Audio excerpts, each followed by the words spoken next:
welcome back to my channel. My name is Deb Green, and today we are picking up with part 2 of our review of Emma Lefebvre's Watercolor Lessons book by completing one of her tutorials in an effort to show you that they are well written and easy to follow, especially for the beginner watercolorist. So if this sounds fun to you, let's get into it. I think I would like to try let's try the cupcake here. Let's see what she has to say.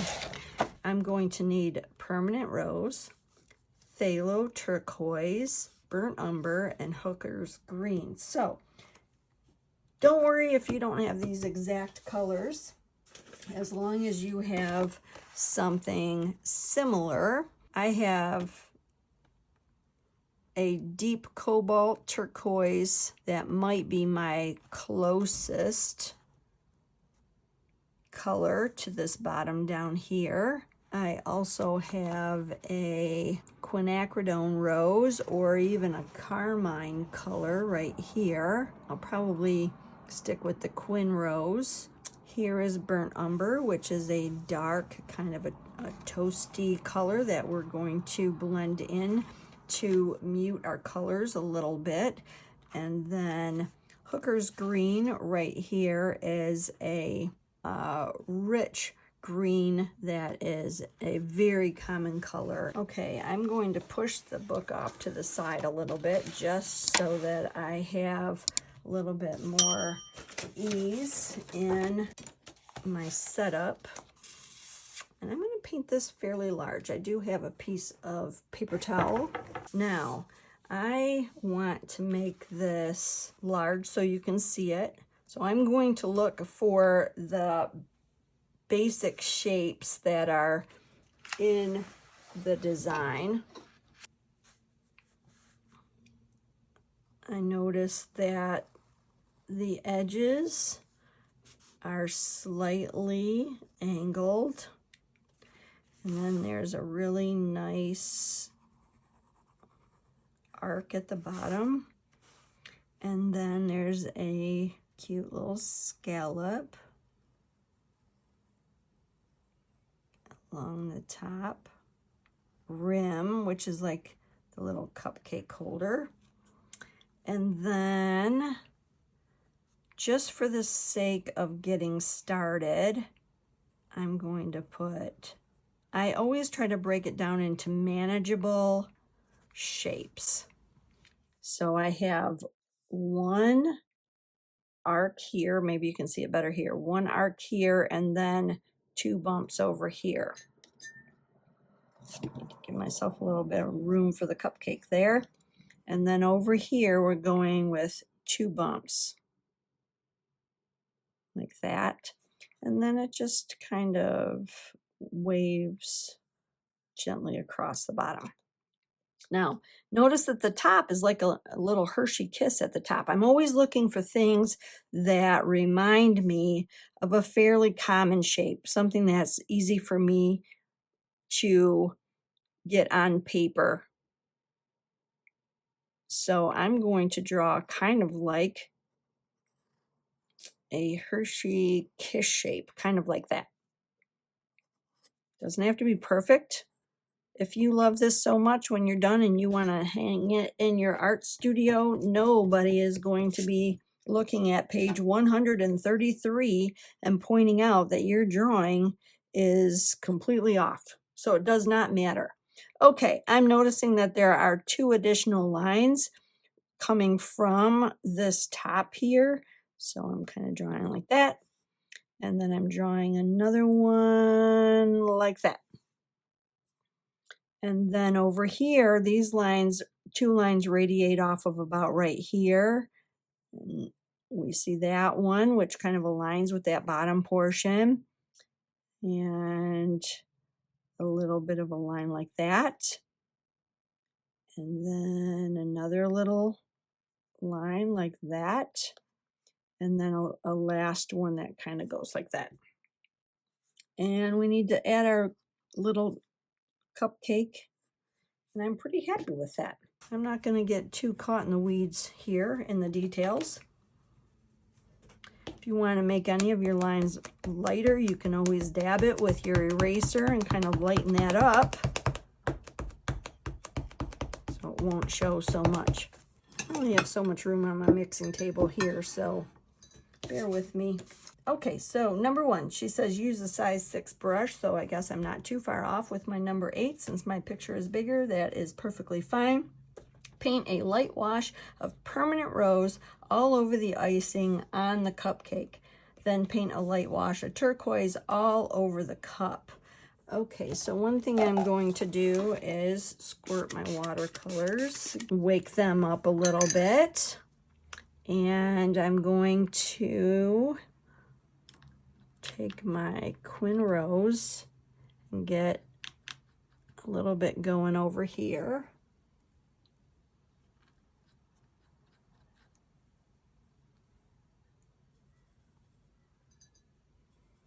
And since we want it to be very, very light, I think I'm going to paint a wash of water on here first. Actually, this might be about the right amount.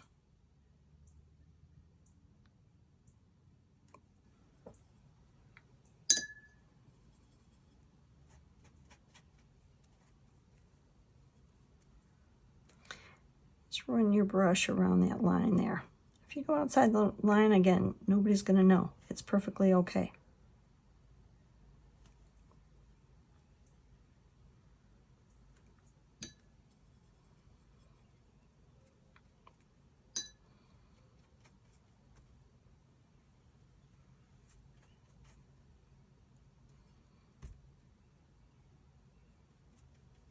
I've done that. Should not have touched down with that much water, so let me pick that back up a little bit. Here we go.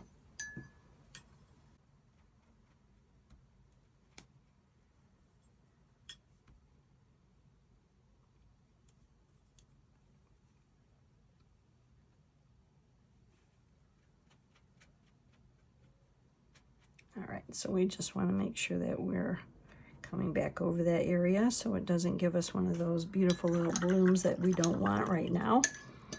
And then I'm gonna wash my brush completely and go into our turquoise color. This deep phthalo turquoise. Ooh, it's one of my favorite colors on this whole palette. I just love it. Now I'm just making enough of a wash over here that I can use it on the whole thing.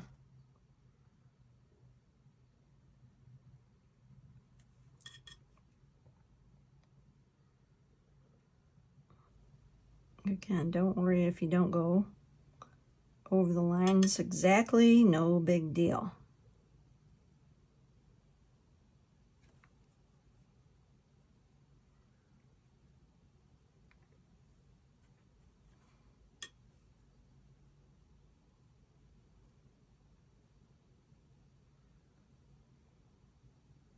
Okay, I'm liking that.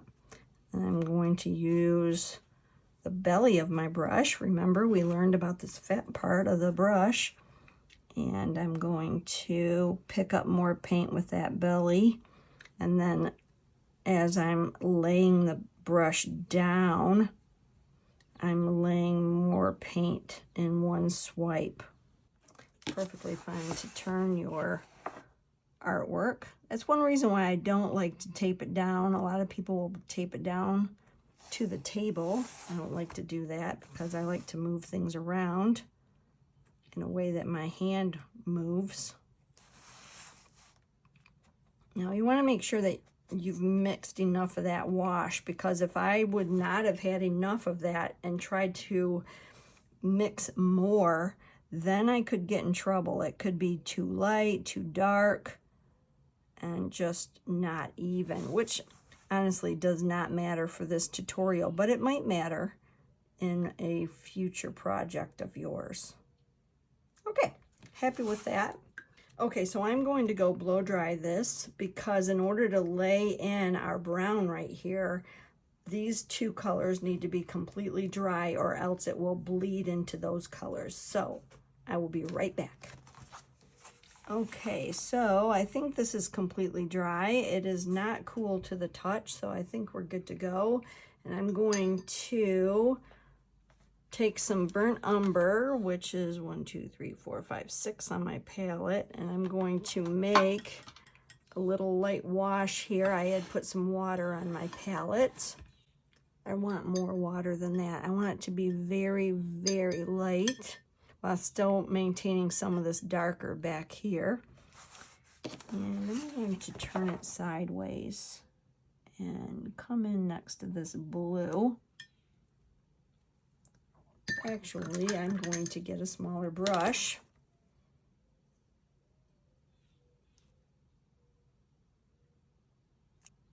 You can hear the birds singing. It's just so peaceful. It's just so nice and pretty.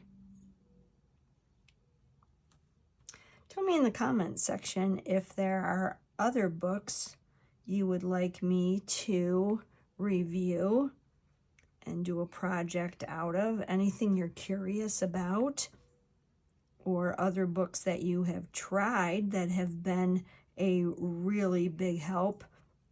Okay. Now, the directions say to take a slightly darker wash of burnt umber and to just drop it into the edges. I think that's too dark. I don't want it to look like I burnt my cupcake here.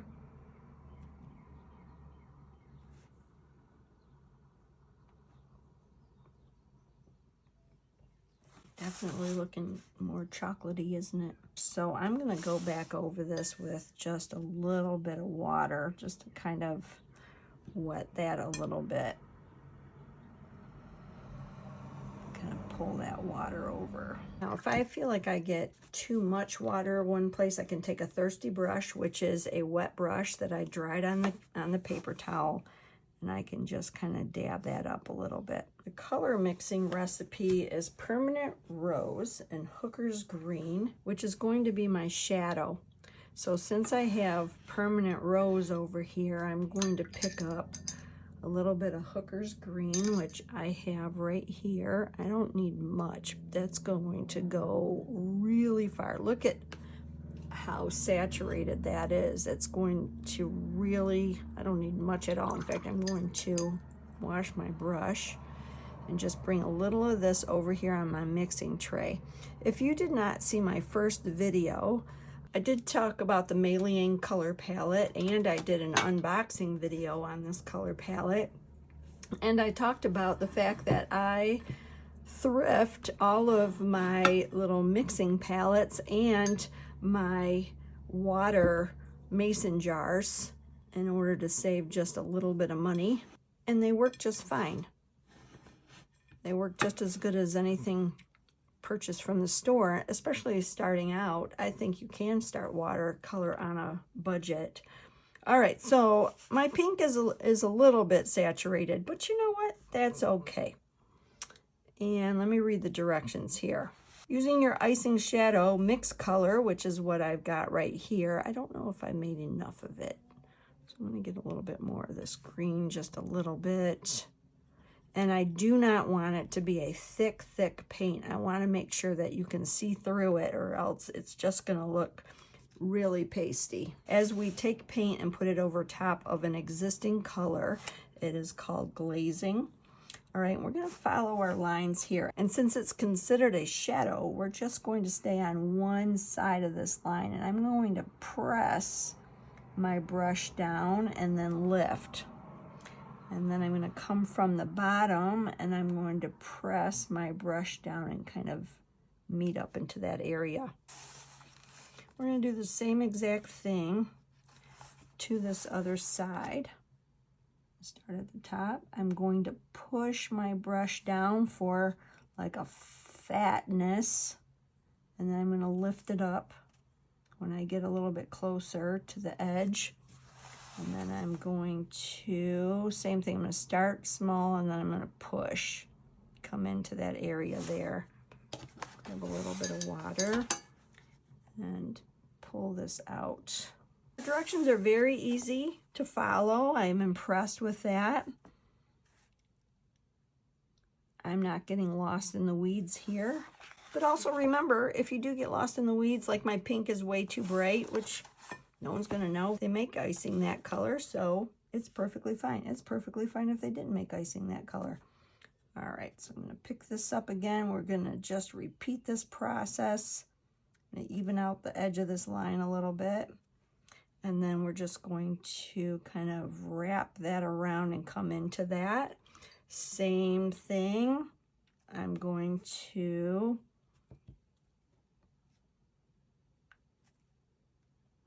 take just a damp brush and kind of bring that around like that.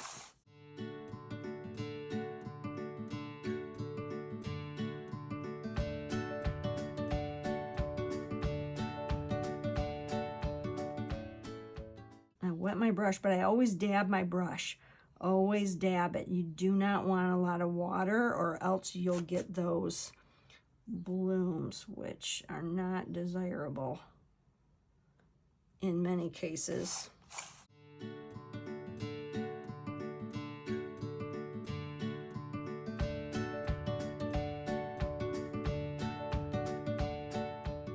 What you don't want to really do is go back in and dab and retouch and touch again. I think if there's areas you don't like this, then hey, we're just going to put some sprinkles there. So I'm going to take a little bit of orange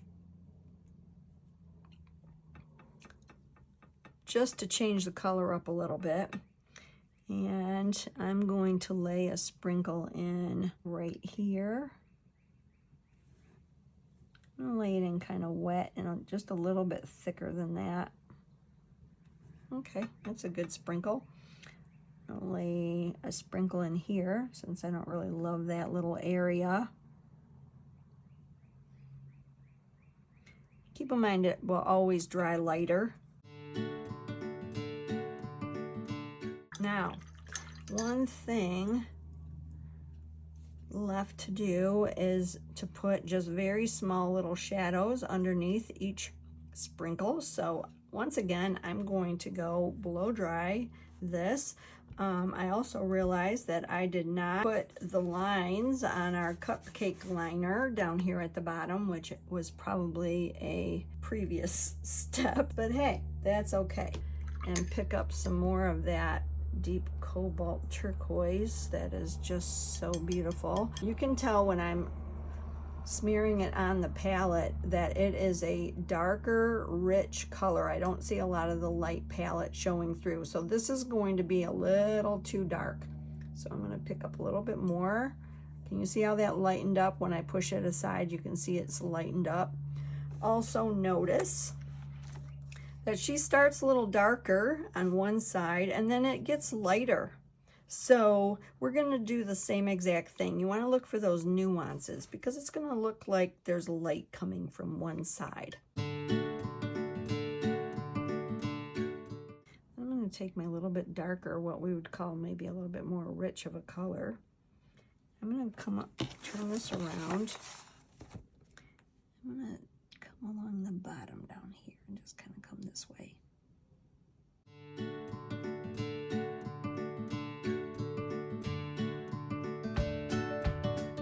If you get outside the lines, no worries. Pick up a little bit more of that paint color and bring it down the side over here. We want to kind of darken this bottom up a little bit. Now that it's wet, we're basically putting a little wet wash down on here. I picked up the paint color and I'm just dropping it into this wet wash and it'll just kind of fan out and I think look really pretty. I am going to add shadows. I think that the sprinkles are dry enough to do that. Keep in mind you never ever ever want to leave your brushes in the water. You don't even want them to be tipped up in a cup as they're drying. You want to make sure that they are lying flat. I am going to get a little bit more of that Hooker's green and mix it with what I got going on my palette here. And you want this to be very see-through. And you're just going to do a little dinky swipe next to each one, each little sprinkle. Alrighty. Of course, I gotta just goof around with stuff. I am going to take a little bit of this burnt umber, just kind of come a little shadow underneath here, just a little bit, just so my cupcake frosting doesn't look like it's floating up there. Then we'll back to Thirsty Brush and we'll pick up this little excess right here. You can kind of spread that out a little. All right, I'm pretty happy with that for my first Emma Lefebvre tutorial. Not bad. It would be great to challenge yourself, do this now, and then do a few more of the tutorials, especially the trees and some of the landscapes where she has you doing these washes, and then come back and try this again. So that's all I have for you today. This has been a thrill to look through Emma's book and to learn from her wonderful tutorials and just get a first-hand glimpse at her hard work. And I give her big applause. It is a wonderful book. Again, I will have it linked in the description box below. Please let me know in the comments if you try it out, if you decide to try the comparison tutorial idea so that you see some growth. I think it's really important in your watercolor journey to see some growth over time.